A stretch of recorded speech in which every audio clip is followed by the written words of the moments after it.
What's next for energy policy? I'm Frank Sesno with planetforward.org, coming to you from the studios of the George Washington University here in Washington, D.C. As you well know, the energy bill with some kind of discussion, at least initially, about caps or pricing of carbon went down to defeat. A lot of people saying, what's next? Not much, given the political calendar.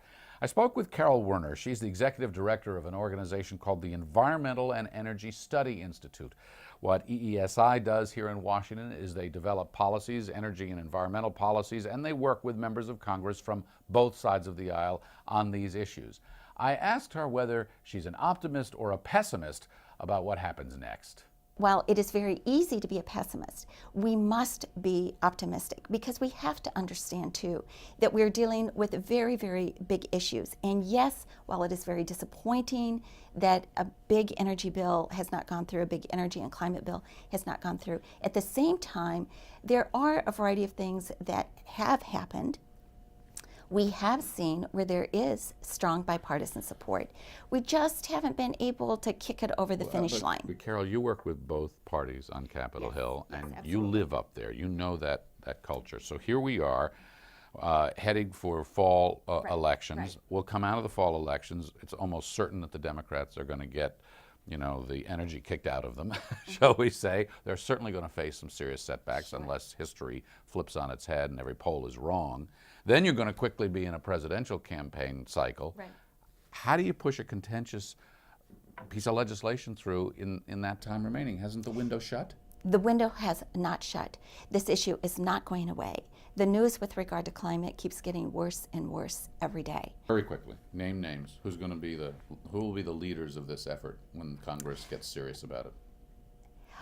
Hard to say. I want to be very careful not to put anybody on the spot. You don't want to jinx it, right? That's absolutely true. But I do think, knowing from working with offices, staffs, people that have been willing to speak out, and you shouldn't forget that, for example, people like Senators Snowe and Collins have long been very concerned and aware of what's going on. Senator Lugar, who is the ranking member of Senate Foreign Relations, for probably at least 20 years, has been speaking out about climate and also understanding its linkages to security. Carol, I want to just ask you this is the last question. Our members, our Planet Forward members, are teachers, scientists, business people, activists and advocates, all sorts.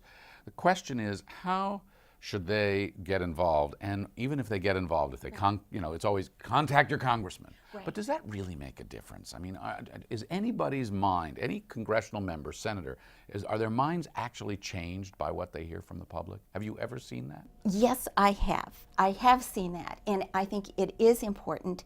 And it is important for people to also contact their members, get to know their staff in their respective states or districts. And I think the individual communication is important. There is a lot that individuals can do, and particularly for teachers, as kids learn more, get more engaged, and teachers help with that, that is an extremely powerful message. And there are a lot of wonderful people doing very exciting things across the country.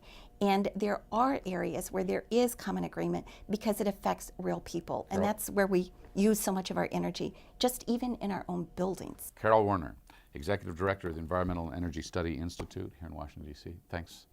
If you want to weigh in on what Carol had to say, or either here at Planet Forward or with your elected representative, feel free to do that. planetforward.org.